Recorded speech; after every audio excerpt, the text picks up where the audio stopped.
Nous vous disons beauté, bonjour et bonsoir parce que, comme je l'ai dit souvent, tout dépend de l'heure à laquelle vous êtes en train de nous suivre. Chacun de vous choisit une heure précise parce que sur YouTube, vous avez la possibilité de nous suivre à l'heure de votre choix. Comme d'habitude, j'aime ces genres d'emplacements. Je suis très content de me retrouver à l'extérieur, dans ces beaux cadres, ces paysages, ces plages magnifiques de l'Asie. Si jamais vous arrivez à cet endroit, vous allez admirer cette merveilleuse et admirable nature. Que Dieu soit loué. Merci beaucoup à Dieu d'avoir créé des endroits et des emplacements pareils. Nous allons donc aujourd'hui élaborer une dernière série d'enseignements. Parce que je veux prendre congé. Je ne sais pas quand est-ce que je reviendrai. Peut-être dans 6 mois, dans 1 année, dans 2 ans, dans 3 ans, 4 ans. Ou alors je ne reviendrai jamais. Qui sait? Alors, si Dieu le veut, je reviendrai un jour. Mais celle-ci sera la dernière série d'enseignements avant mon retour. Je vous parlerai donc des malédictions. Frères et sœurs, pour vous qui êtes chrétiens, n'avez-vous jamais été en face d'un homme ou d'une femme, ou vous-même, ne vous êtes-vous jamais posé cette question? Mais enfin, je suis né de nouveau, je suis chrétien, à l'église, on m'a prêché, on m'a donné les passages de 2 Corinthiens chapitre 5, verset 17 qui dit « Si quelqu'un est en Christ, il est une nouvelle créature. Les choses anciennes sont passées, voici toutes choses sont devenues nouvelles. » Et vous vous dites, mais Seigneur, la Bible dit que les choses anciennes sont passées. Mais pourquoi depuis ma nouvelle naissance? Pourquoi depuis que je t'ai rencontré, rien ne marche dans ma vie? Pourquoi les blocages dans le travail? Pourquoi je ne me marie pas? Pourquoi j'ai toujours des maladies incurables dites héréditaires? Qu'est-ce qui se passe donc dans ma vie? Frères et sœurs, c'est que beaucoup de chrétiens ne savent pas. C'est la vérité sur la nouvelle création et les choses nouvelles dont il est question dans ces passages de 2 Corinthiens chapitre 5 verset 17. On parle de la nouvelle création et on mentionne les choses anciennes, frères et sœurs.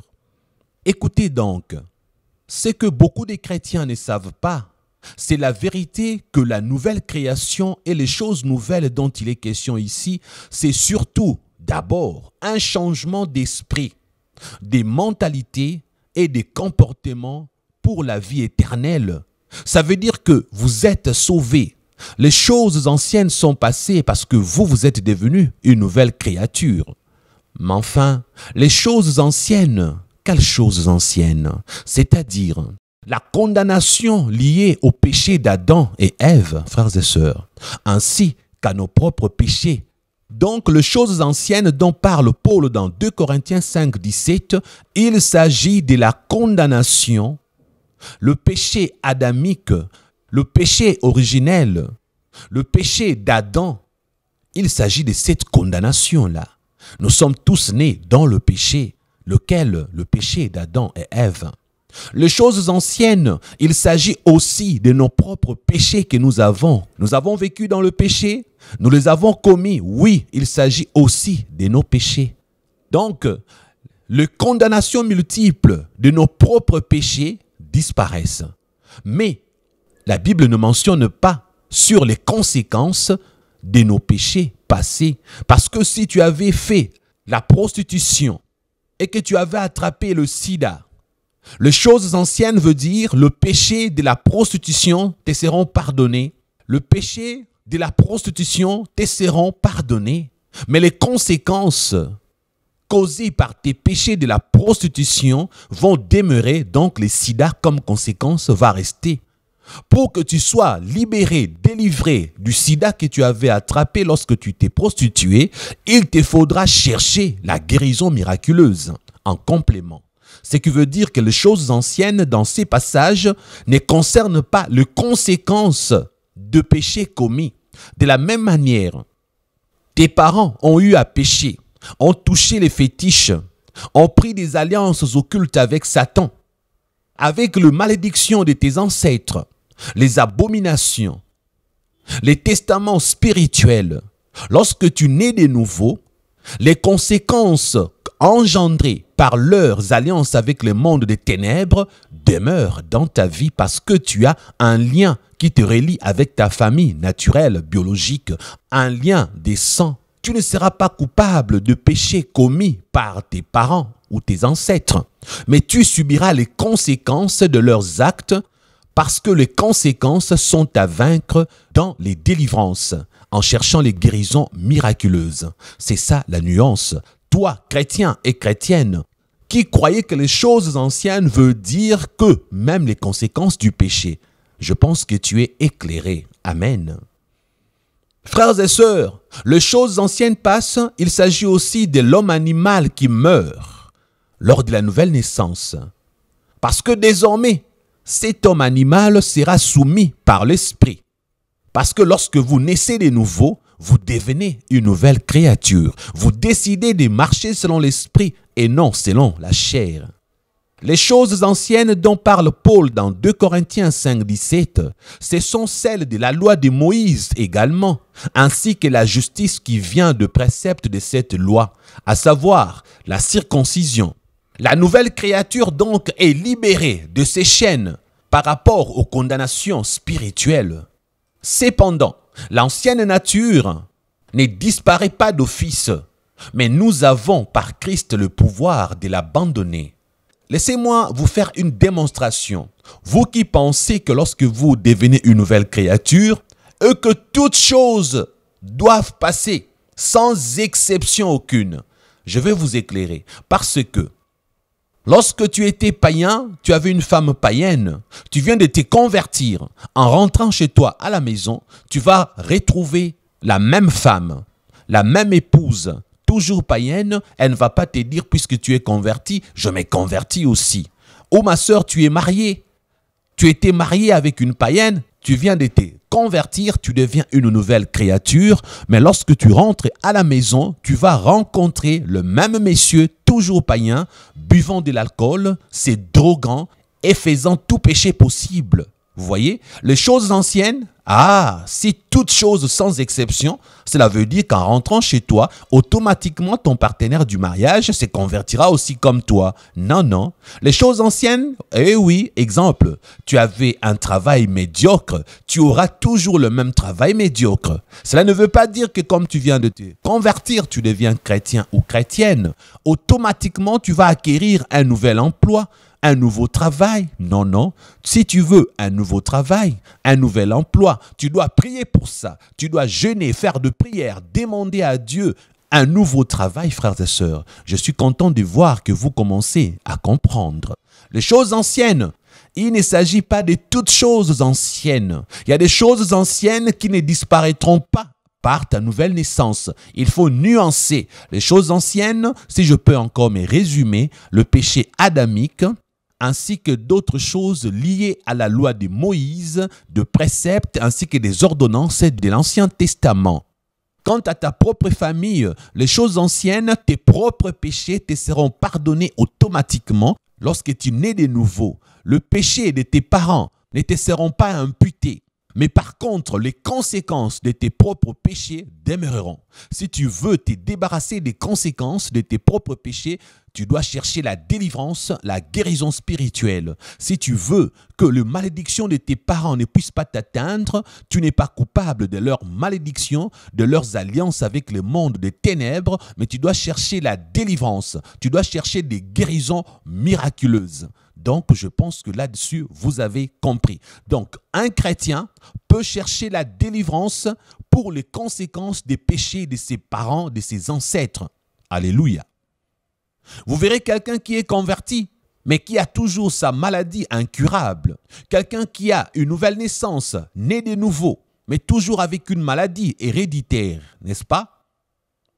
Frères et sœurs, laissez-moi vous faire une démonstration biblique d'un homme qui a sûrement été maudit, a vécu dans le malédiction sans être délivré de ses malédictions et de ses conséquences, mais qui après sa mort sera sauvé, se retrouvera dans le paradis, le sein d'Abraham. Frères et sœurs, laissez-moi vous faire la démonstration.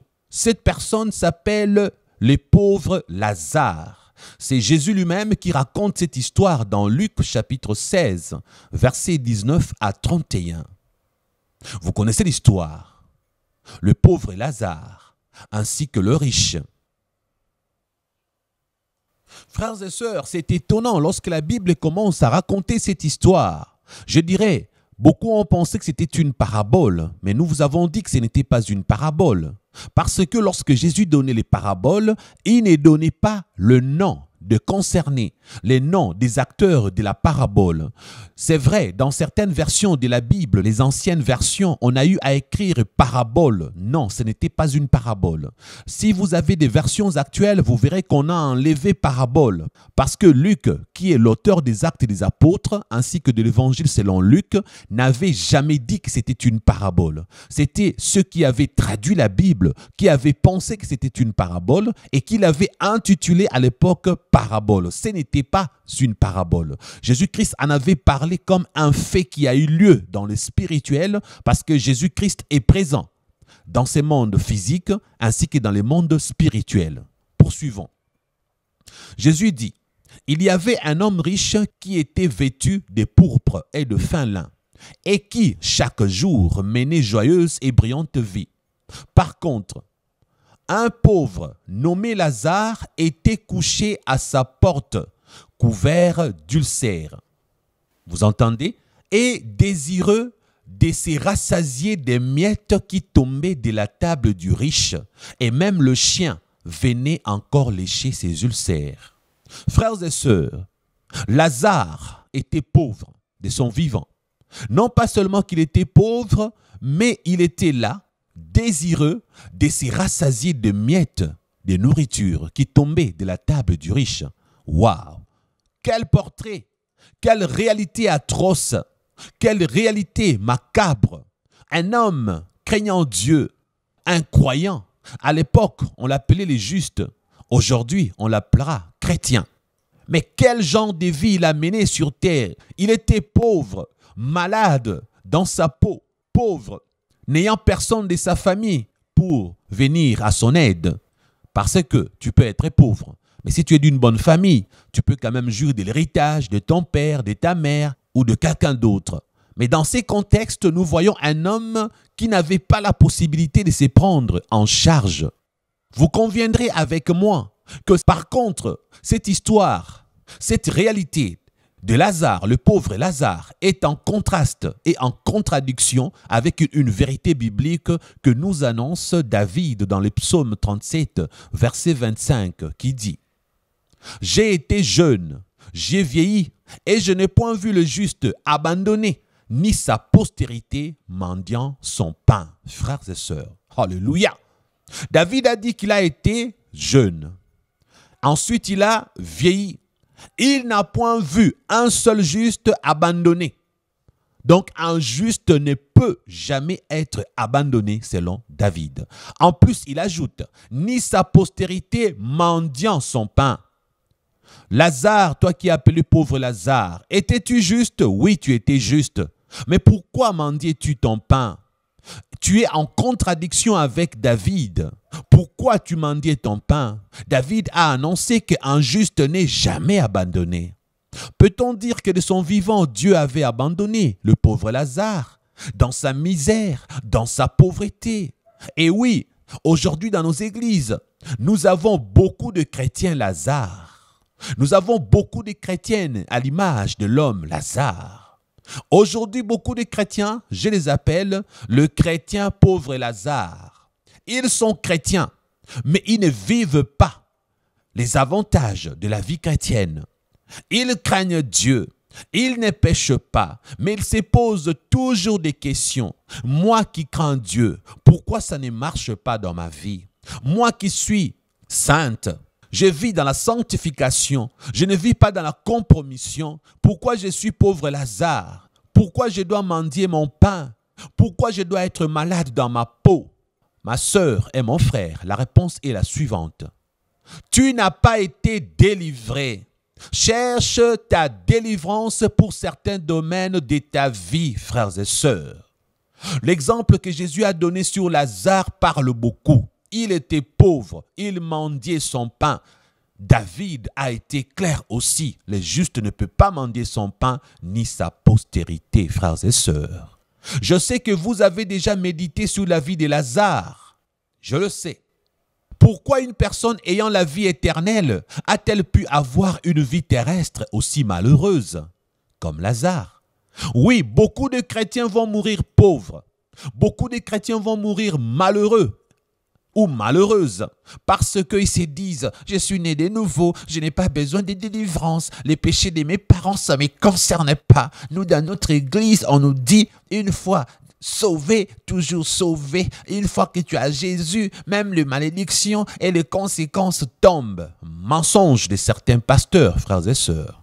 Et j'aimerais vous dire que j'ai vu ces pasteurs-là qui disaient aux gens que si tu as Jésus dans ta vie, tu n'as pas besoin de combattre, tu n'as pas besoin du combat spirituel parce qu'une personne née de nouveau n'a pas besoin de délivrance. Oui, j'ai vu l'un de ces pasteurs-là qui prêchait comme ça. Mais Dieu m'a fait voir par des réalités bibliques qu'un chrétien né de nouveau ira au ciel même s'il est pauvre. Même s'il est pauvre, la nouvelle naissance, c'est une garantie pour la vie éternelle. Craindre Dieu, la vie de sanctification, la vie de sainteté est une assurance pour le salut éternel, pour la vie éternelle, délivrée du péché. Mais ce n'est pas une garantie pour vivre heureux sur terre avec de l'argent, avec un bon emploi, avec un bon mariage. Bref, si tu ne te bats pas spirituellement, tu n'auras pas une vie heureuse sur terre. Parce que la nouvelle naissance n'est pas une promesse de vivre en abondance, d'avoir un vrai emploi. Non, il faut lutter, chercher les causes de tes problèmes, les sources de tes malédictions, le blocage, d'où proviennent-elles, et livrer bataille. Si tu te comportes comme le pauvre Lazare, tu te contentes de tes ulcères pour que le chien les lèche, tu te contentes de ta pauvreté pour mendier chez les riches, tu vas mourir comme lui, tu seras dans la gloire, mais sur terre, tu ne laisseras qu'une image négative de la vie chrétienne. Tu ne seras pas un modèle à suivre. Qui peut accepter être comparé au pauvre Lazare? Qui peut prendre le pauvre Lazare comme un modèle? Personne ne voudra être comme lui, n'est-ce pas? Frères et sœurs, Lazare n'était pas délivré. C'était un homme lié, soit par des choses se trouvant dans sa famille, soit par des actes qu'il avait lui-même posés auparavant et qui n'avait peut-être pas cherché la délivrance pour les conséquences de ses actes, quoique étant sauvé. Mais Lazare avait des malédictions et des blocages spirituels qui l'avaient rendu malheureuse. Frères et sœurs, retenez ceci, l'humanité, donc le monde entier, tel qu'il est là, l'univers dans son ensemble, considérez-la comme étant une famille. Parce que lorsqu'Adam et Ève ont péché, leur péché a été imputé à leur progéniture, à leur descendance, à la postérité d'Adam et Ève. C'est ce qui fait que vous et moi aujourd'hui, nous naissons dans ces péchés-là. Parce que l'humanité entière appartient à Adam, le fautif, avec Ève.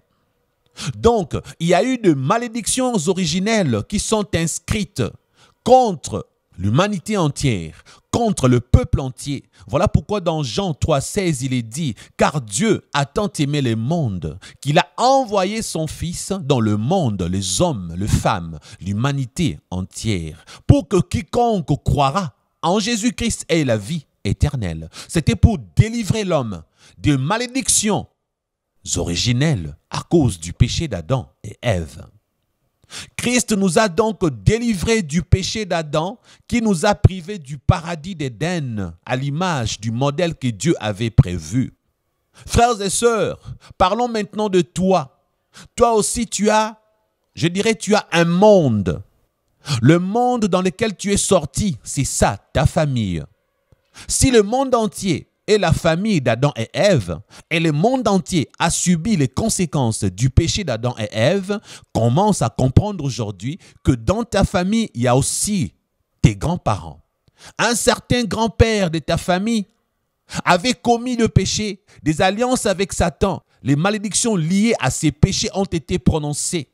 Il a été dit à ton grand-père que tes enfants mourront jeunes, ou encore ils ne réussiront jamais dans la vie.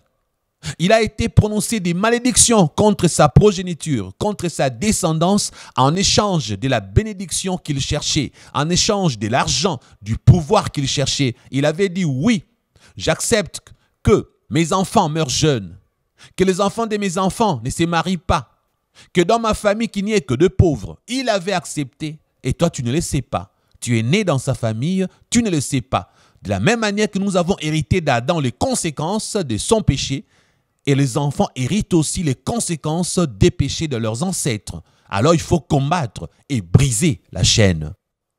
Une question que je veux vous poser.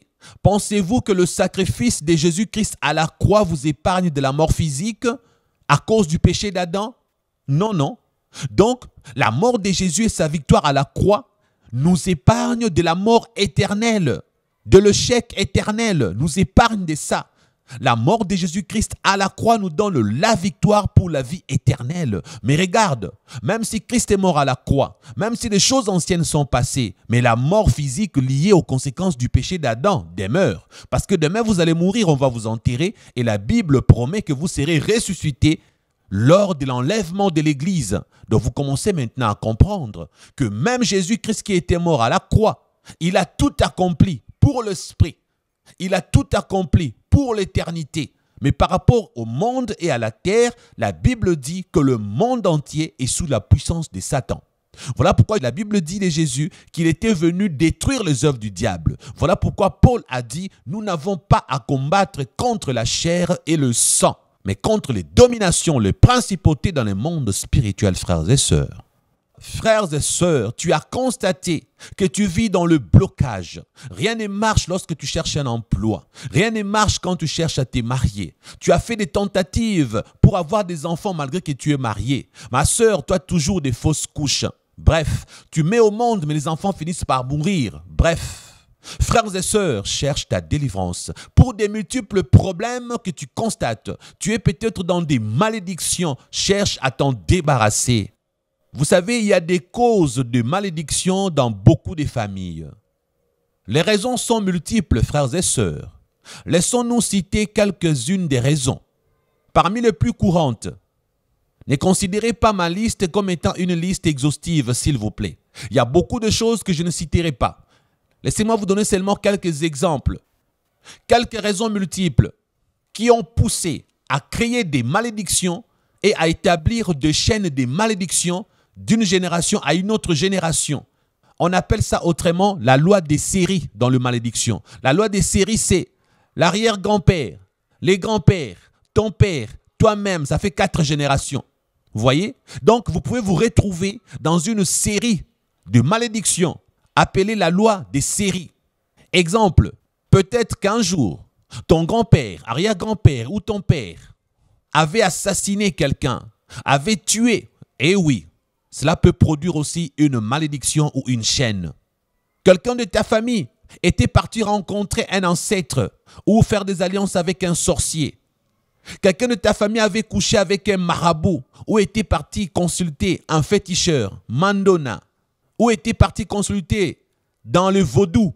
Bref, toute pratique occulte, les arts divinatoires, le fait de placer dans sa main des amulettes, des fétiches africaines, de fétiches européennes ou un objet de magie, les accrocher au mur ou les cacher sous les lits, le mettre sur sa tête, appliquer une sorte de mixture, des huiles à appliquer sur son corps. On avait amené quelqu'un de ta famille dans une brousse.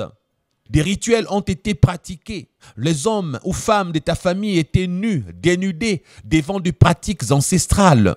Certaines impudicités sexuelles, des orgies sexuelles, des pédophilies, des incestes, des viols, des choses qui peuvent engendrer et créer des malédictions en chaîne. Des paroles de malédiction prononcées contre ton père, ta mère, ton arrière-grand-père, qui sais-je encore ou que sais-je. Signature d'impact avec un esprit tel que la sirène des eaux ou encore les kung-fu. Ayant pratiqué le kung-fu, tu as fait des alliances. Tu as été en Chine, en Égypte, partout dans le monde. Tu as touché à des choses où les gens de ta famille l'ont fait. Tu as mis en pratique le parole d'un faux prophète sur WhatsApp, sur YouTube, sur Internet ou dans ton pays. Il t'a fait faire de pratiques sataniques sans que tu ne les saches. Le faux prophète en question t'a demandé de boire une mixture. Comme une fille spirituelle qui est en Europe, on lui avait remis un sachet rempli du sang. On lui avait dit que c'était le sang de Jésus qu'elle devait boire pour être délivrée et guérie. Elle s'est mise à boire ces sangs-là pensant que c'était le sang de Jésus. Je ne vous donnerai pas son nom, bien sûr, parce que je dois la protéger. Ou encore un autre fils spirituel qui est en Italie, à qui on avait remis l'huile dite d'onction qu'il devait appliquer provenant de quelqu'un de sa famille. Bref, frères et sœurs, on ne peut pas recevoir des malédictions qu'en ayant directement chez les satanistes. Il y a des malédictions qu'on récolte, des chaînes de malédictions qu'on attrape dans les églises.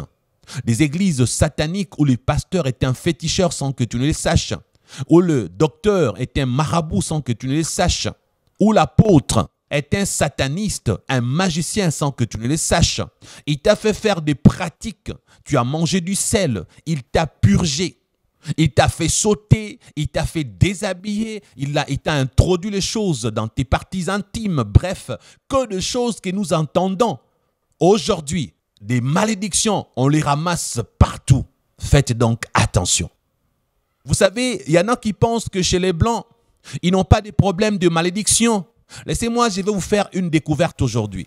Il y a ce que j'appelle la malédiction positive ou la malédiction glorieuse.